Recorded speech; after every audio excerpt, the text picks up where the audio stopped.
Olá, estudantes do sexto ano! Sou o professor Roberto Falcione.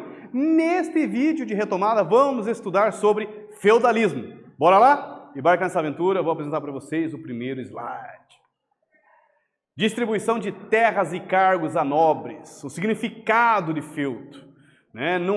Professor, já sei. É as terras lá? Não.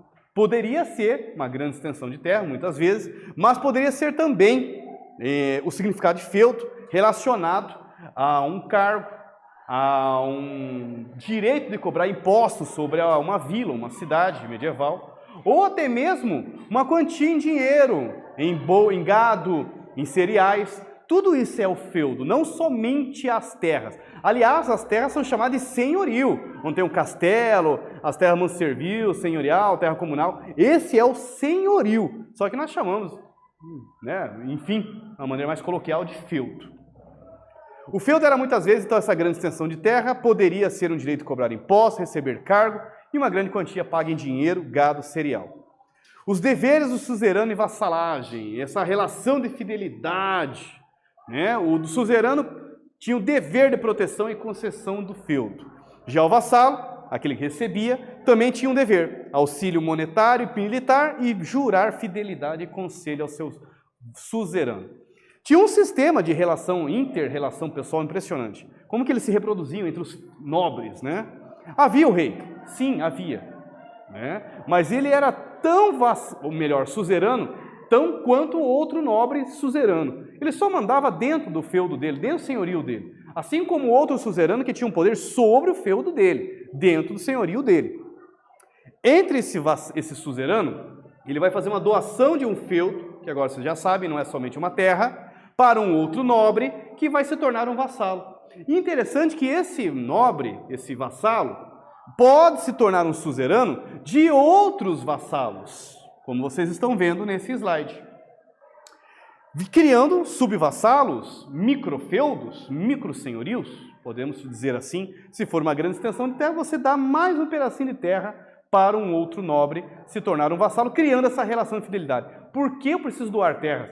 Preciso de guerreiros. Estou ali com um viking, um grupo germânico, já passou, um grupo viking, ou um grupo árabe, por exemplo, fazendo uma invasão no meu feudo. O que eu faço para me proteger? Preciso desses outros guerreiros que têm fidelidade comigo, eu vou acioná-los para que eles venham proteger o meu senhorio, proteger as minhas terras.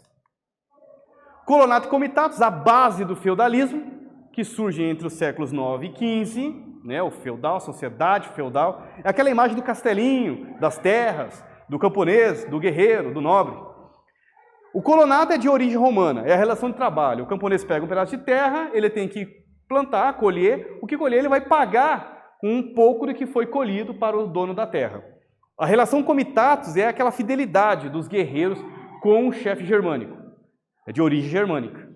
E o cristianismo foi um terceiro elemento, responsável por fazer essa unidade cultural, a unir essa sociedade. Resultado, nós temos também uma sociedade de 3 ordens, 3 grupos sociais, ou chamado de estamentos, porque havia pouca mobilidade social, ou às vezes nenhuma. Quem nascia quem nascia nobre, morria nobre. Quem nascia trabalhador, morria trabalhador. Mas então, clero, normalmente, nem todos os nobres tinham aptidões para serem guerreiros. Aliás, somente o primogênito poderia herdar, inclusive, um senhorio. Então, como é que faz com aquele filho ali que é mais franzino, não é muito da espada? Ele ingressava dentro das ordens clericais, ou mesmo do clérigo, o regular ou secular. Estava garantido o seu status social. Então, está aqui as divisões, os cleros eram os que oravam, os nobres, os que guerreavam, e os trabalhadores, eram os chamados laboratórios. Nesse vídeo, falamos um pouquinho sobre o feudalismo. Espero que tenham gostado. Até breve.